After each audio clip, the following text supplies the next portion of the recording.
Assalamualaikum warahmatullahi wabarakatuh. Perkenalkan, nama saya Nafta Ismi Rahmadini dengan NIM 112311297 dari kelas A236A.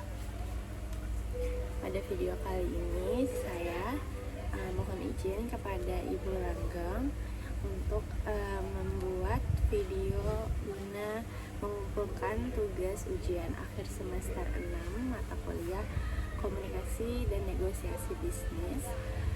Tema yang saya ambil pada kesempatan kali ini adalah kerjasama dan komunikasi kelompok atau tim, dan dengan studi yang dialami oleh perusahaan Garuda Indonesia pada saat COVID-19. Saya memilih kasus ini karena pandemi menjadi salah satu krisis terbesar di dunia ini, apalagi bagi perusahaan penerbangan seperti Garuda Indonesia. Dalam kondisi tersebut, komunikasi dan kerjasama tim menjadi faktor yang sangat-sangat penting untuk menentukan keberlangsungan operasi perusahaan pada saat itu. Sebelum membahas kasusnya, mari kita review terlebih dahulu mengenai konsep kerjasama dan komunikasi tim. Kerjasama tim adalah proses ketika dua orang atau lebih bekerja sama untuk mencapai tujuan yang sama di dalam organisasi. Setiap anggota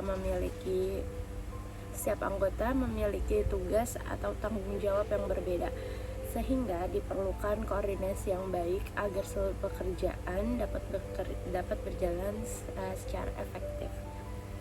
Jadi masing-masing anggota pasti akan memiliki tugas yang berbeda-beda, dan bagaimana caranya untuk mencapai tujuan dari organisasi tersebut, maka perlu dikerahkan komunikasi antar tim.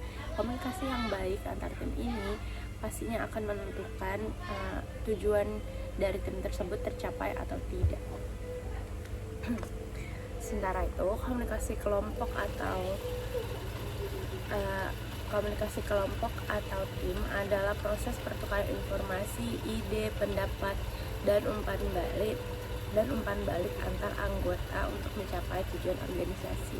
Maka kerja sama tim dan komunikasi antar tim itu sangat melekat. Menurut Robbins and Judge, komunikasi yang efektif merupakan salah satu faktor utama yang mempengaruhi keberhasilan kerja tim karena memungkinkan koordinasi, pengambilan keputusan, dan penyelesaian konflik yang berjalan dengan baik. Komunikasi tim memiliki beberapa karakteristik. Yang pertama, memiliki tujuan yang sama, adanya pembagian tugas, komunikasi yang terbuka, adanya umpan balik, saling percaya anggota, serta koordinasi yang berkelanjutan. Apabila komunikasi berjalan dengan baik, maka produktivitas organisasi akan meningkat. Sebaliknya, komunikasi yang buruk dapat menyebabkan miskomunikasi, konflik, keterlambatan pekerjaan, bahkan kegagalan dalam mencapai target tim. Nah, setelah memahami konsep dari kerjasama dan komunikasi tim, selanjutnya saya akan menjelaskan bagaimana komunikasi tim yang diterapkan oleh perusahaan Garuda Indonesia. Garuda Indonesia merupakan maskapai penerbangan nasional Indonesia yang melayani penerbangan domestik maupun internasional. Pada tahun 2020, pandemi COVID-19 menyebabkan pembatasan perjalanan di hampir seluruh dunia. Akibatnya jumlah penumpang menurun drastis. Banyak penerbangan dibatalkan, sebagian armada tidak dapat beroperasi, pendapatan perusahaan mengalami penurunan yang sangat-sangat besar. Di sisi lain, Garuda tetap harus membayar biaya operasional seperti perawatan pesawat, sewa pesawat, gaji karyawan, serta berbagai kewajiban lainnya. Dalam kondisi tersebut, perusahaan dituntut mengambil keputusan secara cepat dan tepat. Agar seluruh kebijakan dapat berjalan dengan baik, diperlukan kerjasama dari berbagai divisi. seperti dari direksi,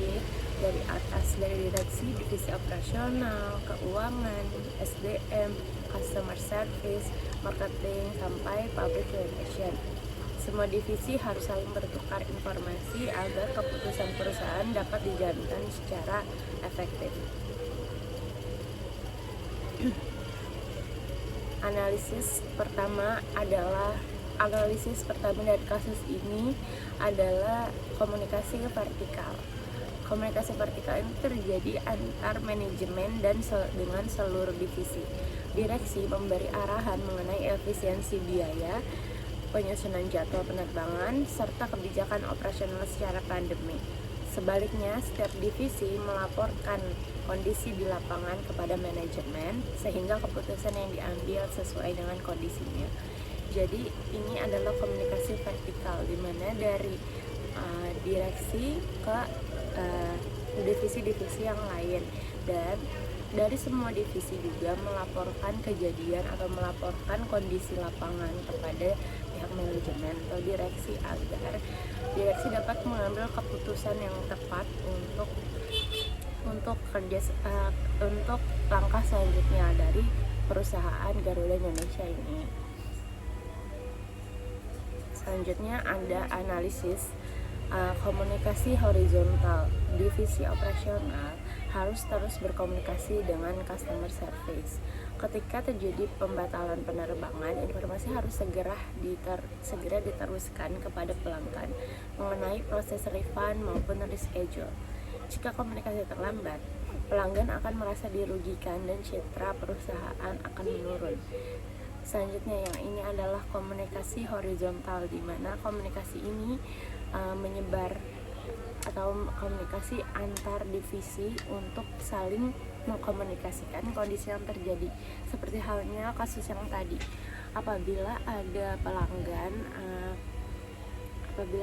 pelanggan yang ingin membatalkan penerbangan atau melakukan reschedule, maka dari setiap divisi seperti divisi operasional ataupun customer service harus saling cepat untuk berkomunikasi agar pelanggan ini tidak merasa dirugikan, karena apabila komunikasinya tidak terjalan dengan baik dan kerjasama tim tidak muncul di sana, maka pelanggan adalah korban yang akan dirugikan. Seperti reschedule, sudah telepon ke customer service tapi customer service tidak menghubungi pihak operasional untuk pembatalan atau reschedule-nya, maka dari bagian keuangan juga tidak bisa memberikan refund, dan hal tersebut yang akan merugikan bagi customer itu sendiri atau pelanggan itu sendiri. Dan biasanya pelanggan yang kecewa tidak akan diam, dia akan membuat pernyataan tentang perusahaan tersebut atau memberikan feedback atau komen yang kurang baik, dan apabila itu terjadi, itu akan membuat citra perusahaan menurun. Selanjutnya, kerjasama lintas divisi juga terlihat pada hubungan antar divisi pemasaran, public relation, dan operasional. Public relation ini bertugas menyampaikan informasi resmi kepada masyarakat mengenai perubahan jadwal, syarat perjalanan, dan kebijakan kesehatan. Sementara itu, divisi pemasaran menyesuaikan strategi promosi agar sesuai dengan kondisi pandemi. Koordinasi antar divisi ini membantu menjaga kepercayaan pelanggan. Seperti yang kita tahu, pada saat COVID-19 itu sendiri hampir seluruh dunia ini melakukan lockdown yang dimana penerbangan itu di stop.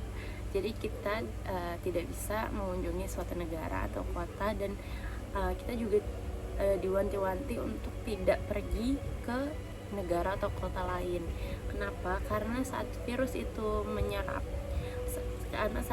itu ada di salah satu warga atau salah satu orang di kota tersebut, maka itu akan menyebar di kota tersebut, dan risiko apabila kita mendatangi kota tersebut juga kita akan terkena. Nah,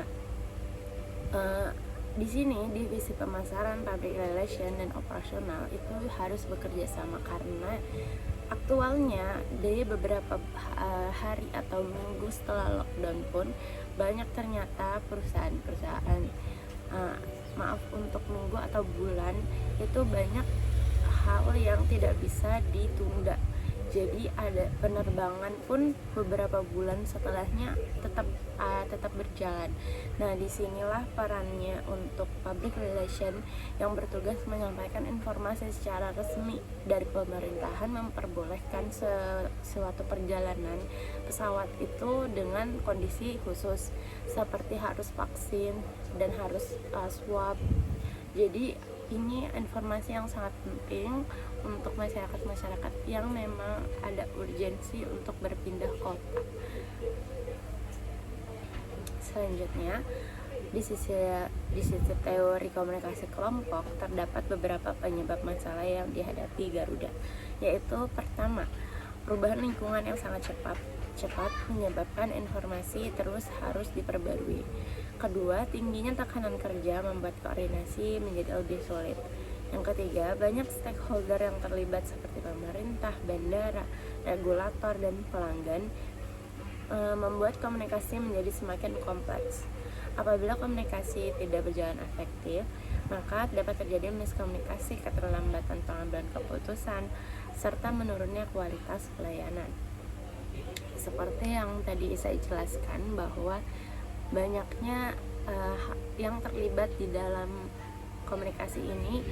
Jadi ini komunikasi sangat kompleks, dari pelanggan harus diberitahu, dari pemerintah yang mengabarkan harus seperti apa, dari regulator dan sebagainya, dari pihak bandara juga yang menyiapkan pesawatnya. Maka di sini komunikasi itu harus ditekankan dan harus secepat mungkin, karena ini yang menyebabkan, ini juga yang menjadi tolak ukur untuk kedepannya perusahaan itu tetap berjalan. Untuk meningkatkan selanjutnya, untuk solusi dan rekomendasi untuk meningkatkan efektivitas komunikasi kelompok, terdapat beberapa solusi yang dapat diterapkan. Yang pertama, perusahaan perlu melakukan rapat koordinasi secara rutin agar setiap divisi memperoleh informasi yang sama. Kedua, memanfaatkan teknologi komunikasi digital sehingga informasi dapat disampaikan secara real time. Yang ketiga, membangun sistem komunikasi satu pintu sehingga informasi kepada pelanggan menjadi lebih konsisten. Yang keempat, memberikan pelatihan komunikasi kepada seluruh karyawan agar koordinasi antar divisi semakin efektif. Yang kelima, meningkatkan kolaborasi dengan pemerintah dan regulator sehingga setiap perubahan kebijakan dapat segera diterapkan. Solusi tersebut dipilih karena mempercepat pengambilan keputusan, mengurangi kesalahan komunikasi, serta meningkatkan kepercayaan pelanggan.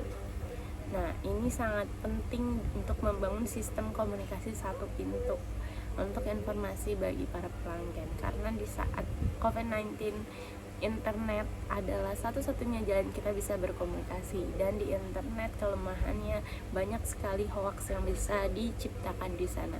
Maka dari itu statement resmi dari Garuda Indonesia ini menjadi sangat-sangat penting dan harus melalui satu pintu saja. Nah, sebagai kesimpulan, kasus Garuda Indonesia menunjukkan bahwa kerjasama dan komunikasi kelompok merupakan faktor penting dalam menghadapi krisis organisasi. Keberhasilan perusahaan tidak hanya ditentukan oleh strategi bisnis, tapi juga kemampuan seluruh divisi untuk saling berkomunikasi, berbagi informasi, dan bekerja sama dalam mencapai tujuan bersama. Komunikasi yang efektif mampu mempercepat pengambilan keputusan, meningkatkan koordinasi, mengurangi konflik, serta membantu perusahaan mempertahankan kepercayaan pelanggan di tengah situasi yang penuh tantangan. Oleh karena itu, setiap organisasi perlu membangun budaya komunikasi yang terbuka, kolaboratif, dan berorientasi pada penyelesaian masalah agar mampu menghadapi perubahan lingkungan bisnis secara efektif. Sekian dari presentasi saya mengenai kaitan kerjasama dan komunikasi kelompok yang saya ambil dari kasus Garuda Indonesia menghadapi pandemi COVID-19. Kurang lebihnya mohon dimaafkan. Terima kasih. Ibu Langgeng, sehat selalu. Assalamualaikum warahmatullahi wabarakatuh.